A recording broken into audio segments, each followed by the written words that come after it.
Bonjour à toutes et bonjour à tous, chers amis youtubeurs. Alors, je vous retrouve avec grand plaisir, hein, comme d'habitude, oups, ça glisse, pour vous présenter le tarot divinatoire du Corbeau par Magie et Steve Vater aux éditions Contredire. Alors, je suis vraiment contente d'avoir découvert ce tarot qui a attiré, qui m'a attiré en fait, tout simplement parce que déjà il s'agissait d'un tarot qui se basait un peu sur l'énergie du corbeau, et j'avoue que le corbeau est même si c'est pas mon animal totem, est quand même un animal qui me suit beaucoup, avec qui j'ai pas mal de fit, je dirais, et d'ailleurs la vie a fait que avec mon mari nous sommes occupés d'une petite corneille aussi, donc même si c'est pas un corbeau, on est quand même pas très loin de ce genre d'oiseau très particulier, très intelligent. Voilà, donc il s'agit d'un tarot, hein, divinatoire, donc là on est vraiment dans le tarot. Donc la structure du jeu, voilà, comme d'habitude, hein, les éditions Contredire, vous avez une belle boîte solide en bois avec un livre, hein, que voici, un pochon avec le jeu. Alors le jeu, ah oui, si, il y a une dorure, je me rappelais plus, il y a une dorure, je vais vous montrer déjà le jeu. Voilà, donc les cartes ne sont pas très grandes, c'est un, je dirais, c'est vraiment un format tarot. Donc les cartes sont étroites comme le tarot, elles sont pas très hautes, hein, c'est vraiment petit format de cartes, donc pour les petites mains c'est super. Donc pardon, voici le dos, j'ai le hockey qui est superbe. Donc on peut pas par contre tirer les cartes à l'envers avec ce dos, hein. Et donc la structure est bien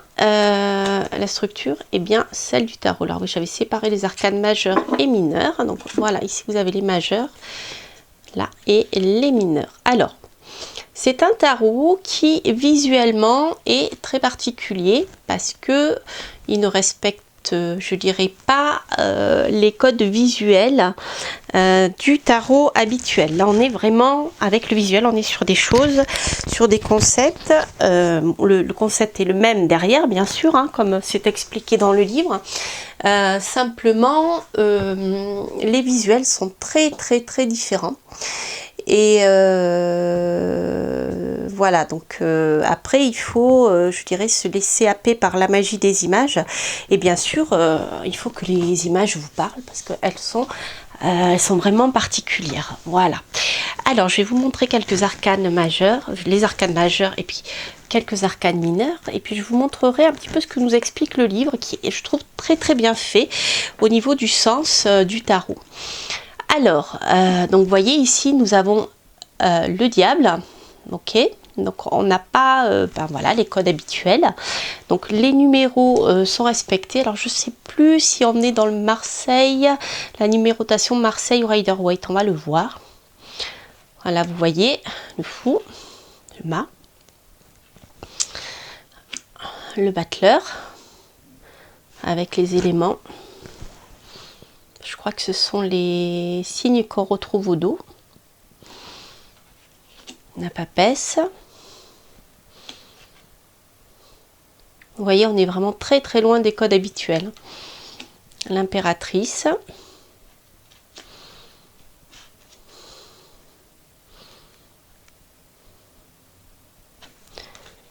L'empereur. Je crois que les illustrations ont été faites au pastel. Ça me fait penser à du pastel. Je vais regarder un peu plus en détail, mais pour moi c'est du pastel. Ouais. Le pape. Les amants. Les amoureux. Le chariot. Vous voyez, hein, c'est vraiment autre chose. La force. Ah, voilà, c'est ça. Donc ici, nous sommes plutôt inspiration Rider-Waite, puisque la force est en 8 et pas en 11. L'ermite.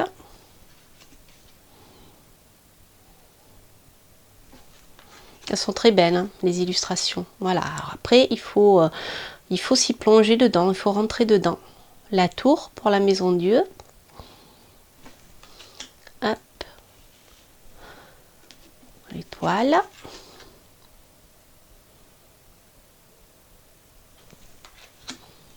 La lune.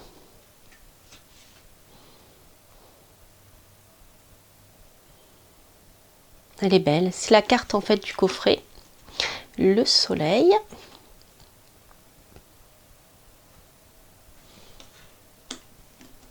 Le jugement. De monde.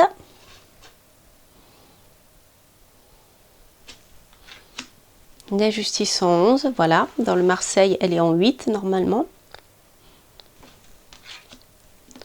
Le pendu avec le magnifique corbeau. Et la mort. Voilà. Hop, il y en a encore une autre. L'arcane sans nom, au fait. Et la tempérance. Voilà pour les arcanes mineures. Alors, en ce qui concerne les arcanes majeurs, je vais vous en montrer certains, pas tous, parce que la vidéo serait beaucoup trop longue, d'autant plus que je vais quand même vous parler un peu du livre qui est très intéressant. Alors, hop, ici, nous avons l'as de coupe. Voilà, donc pour ceux qui aiment les corbeaux, vous allez être ravis. Le 2 de coupe, regardez si c'est pas beau, avec le corbeau blanc. Vous voyez, 7 de bâton.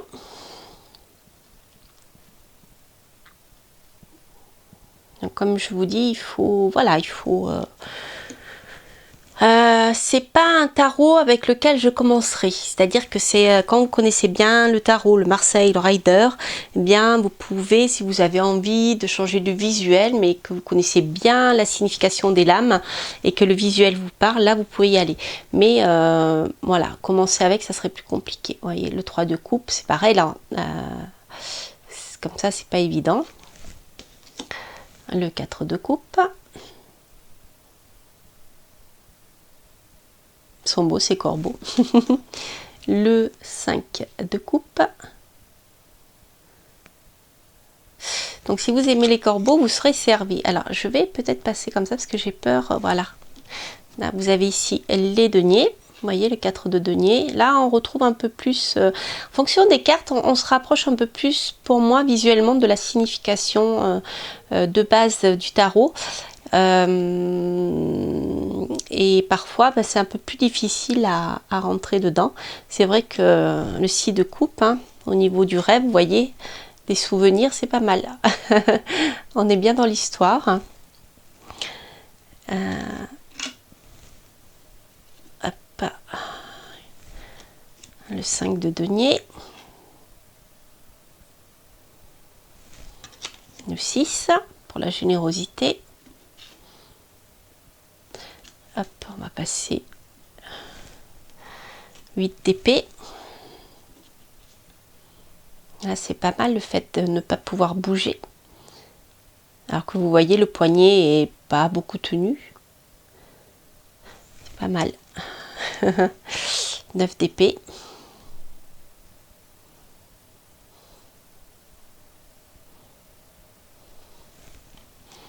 Le 10 d'épée. Hop, le bâton, le 4 de bâton. Donc c'est l'élément feu, hein, le bâton. Hein. Et le 5 de bâton. Vous voyez.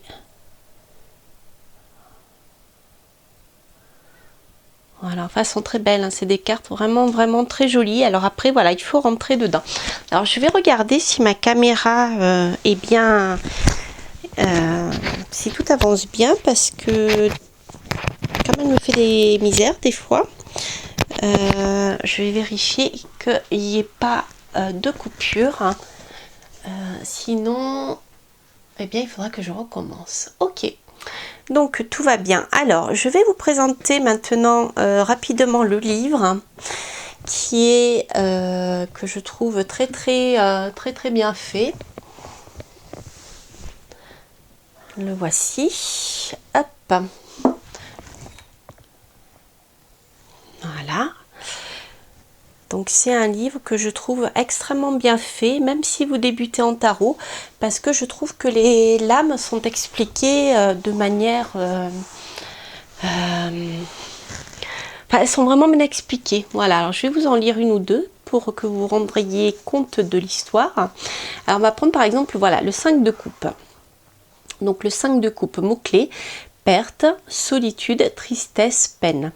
Tous les 5 symbolisent une adversité propre à leur enseigne. Le 5 de coupe a donc naturellement comme sujet la perte d'une relation.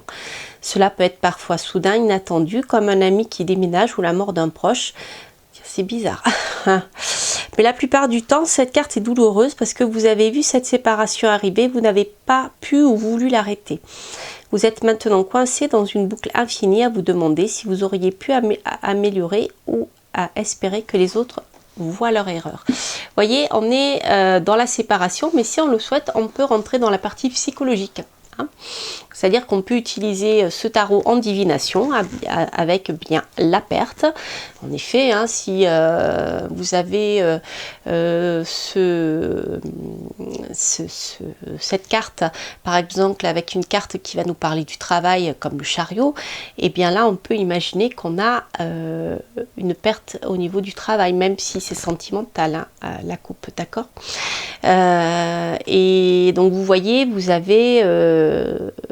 vous pouvez tout à fait aborder ce jeu sur le plan divinatoire.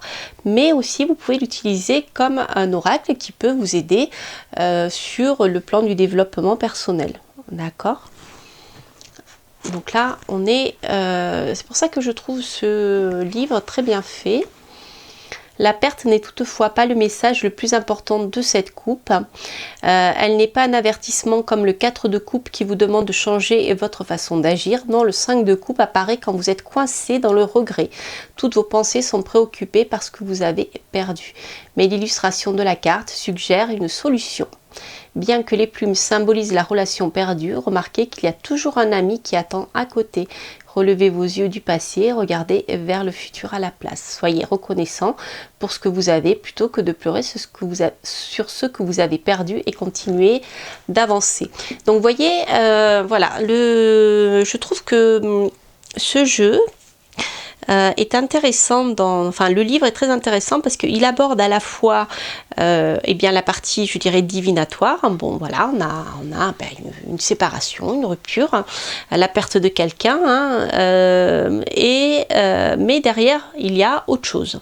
Il y a une philosophie de vie, voilà. Donc si vous vous intéressez aux deux parties, ce qui pour moi me semble normal, hein, puisqu'en fait, comme je le dis tout le temps, divination et développement personnel et psychologie ne sont absolument pas séparés. C'est comme si on coupait un être humain en morceaux avec une partie qui résonne, une partie matérielle, avec un cœur qui sent la sensibilité si on les séparait, comme fait la médecine actuelle. Hein. D'un côté, on met les yeux, de notre côté, on met les pieds. Enfin bon, voilà. Et bien l'être humain, il n'est pas disparate. C'est un ensemble de d'âmes qui fait qu'il vibre en tant qu'être humain et il réagit en tant qu'être humain. Donc je trouve que la manière d'aborder ce tarot est très intéressant, que ce livre est vraiment bien fait. Alors on va prendre par exemple, allez, le battleur. Le battleur, il nous dit, donc on a toujours les mots-clés, ça c'est bien. Capacité, versatilité, contrôle, connexion. Le battleur n'est pas un illusionniste, il fait vraiment de la magie. J'ai toujours aimé la carte du battleur puisqu'il est comme un bateau qui ne peut couler.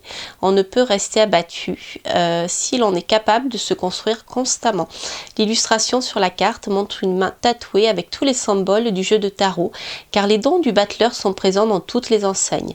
Le symbole de l'infini, alors les enseignes ce sont les couleurs, hein, c'est-à-dire bien le carreau, le cœur, etc. Donc dans le tarot on aura, en fonction des tarots, on aura les coupes pour le cœur, les épées pour l'air, etc. Hein. Le symbole de l'infini, etc. etc. Donc vous voyez, c'est intéressant.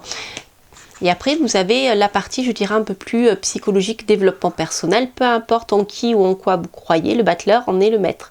De plus, il ne laisse il ne se laisse pas décourager, car quoi qu'il lui arrive, quoi qu'il perde, il aura toujours le plus puissant des outils à sa disposition, lui-même. Son pouvoir sur toutes les couleurs lui donne même plus de puissance que l'addition de celles-ci séparément. Puisqu'il les connaît toutes, il peut trouver des connexions entre elles et les utiliser de façon encore plus poussée. Lorsque le battleur apparaît dans votre tirage, c'est le signe qu'il faut vous laisser être inspiré par ce qu'il représente. Souvenez-vous qu'une personne vraiment forte est équilibrée et sûre d'elle. Elle sera autant à l'aise avec la logique, les émotions, la créativité et le travail.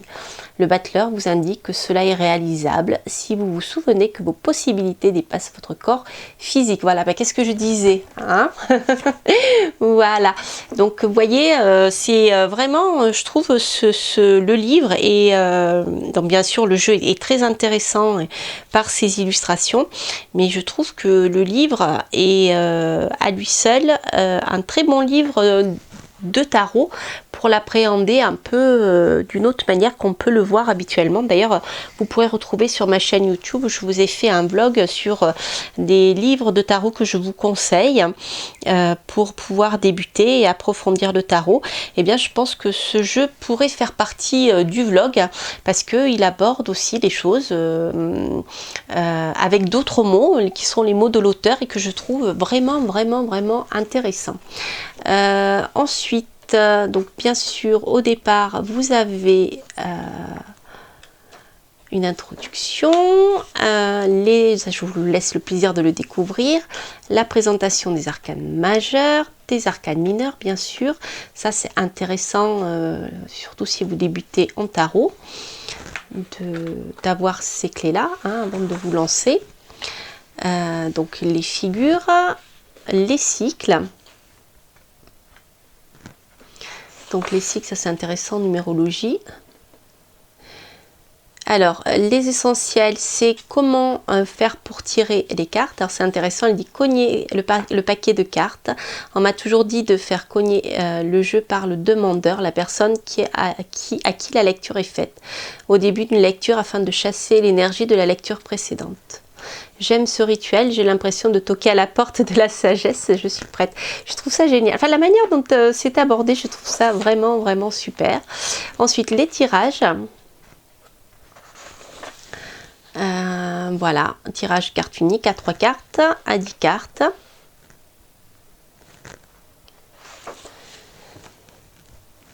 Voilà, après ce sont des tirages bien un peu classiques, qui ressemblent beaucoup au tirage d'oracle. À part celui en 10 cartes, c'est la croix celtique, je crois d'ailleurs. Voilà, alors ça, je vous ai parlé des arcanes majeures. Je regardais à la fin s'il n'y a pas... non, il n'y a rien de particulier. Donc voilà, donc c'est vraiment, alors je dirais rien que pour le contenu du livre, c'est un jeu qui vaut la peine d'être découvert. Voilà, c'est vraiment, c'est extrêmement bien fait. Donc c'est Magie ou Maggie Steve Water, ou Water, je sais pas comment on peut dire avec un seul V, je veux pas écorcher son nom. Et vraiment c'est voilà, je trouve ce livre vraiment super bien fait et je vous le conseille. Alors donc qu'est-ce que je voulais vous montrer d'autre? Et bien je crois que j'ai fait le tour. Je voulais juste vous montrer ce magnifique dos. Alors je sais pas si vous voyez bien parce que là j'ai peu de lumière aujourd'hui parce qu'il fait gris, il fait très gris et j'ai une lumière artificielle avec des ombres, donc ça sera pas très joli, mais vous voyez ici vous avez un dos qui est noir avec une écriture orange. Voilà, et lorsque on a la carte, on a un orange autour de la carte, beaucoup plus jaune, je dirais. Voilà, c'est l'impression qu'il donne. Voilà, chers amis, bien écoutez, je regardais que ma caméra ne soit pas arrêtée. J'espère que cette vidéo vous aura plu et puis moi j'étais vraiment ravie de vous faire découvrir ce superbe jeu, le tarot divinatoire du Corbeau aux éditions, que je dise pas de bêtises, je crois que c'est très... non, c'est Contredire Très Daniel. je sais plus. Contredire aux éditions Contredire, qui fait partie d'ailleurs du groupe Très Daniel. Et puis j'espère qu'il vous parle autant qu'à moi. Et voilà, donc n'hésitez pas à liker si vous avez aimé cette vidéo. N'hésitez pas à laisser un commentaire, j'y répondrai avec grand plaisir, bien sûr. À vous abonner parce que, comme je vous le dis, j'ai beaucoup de choses à vous montrer. Je vais faire un gros plan quand même sur ce joli diable parce que je trouve qu'il vaut la peine d'être vu. Voilà. Et puis, je crois que les cartes étaient un peu loin. Donc, je vous referai peut-être une review si vous le souhaitez. Laissez-moi un petit message. Et je vous ferai une petite review rapide qui vous présente les cartes. Enfin, une partie des cartes en gros plan pour que vous les voyez d'un peu plus près. Voilà. Et bien, écoutez, je vous souhaite plein de bonnes choses. Et je vous dis à très bientôt pour de prochaines aventures. Bye bye.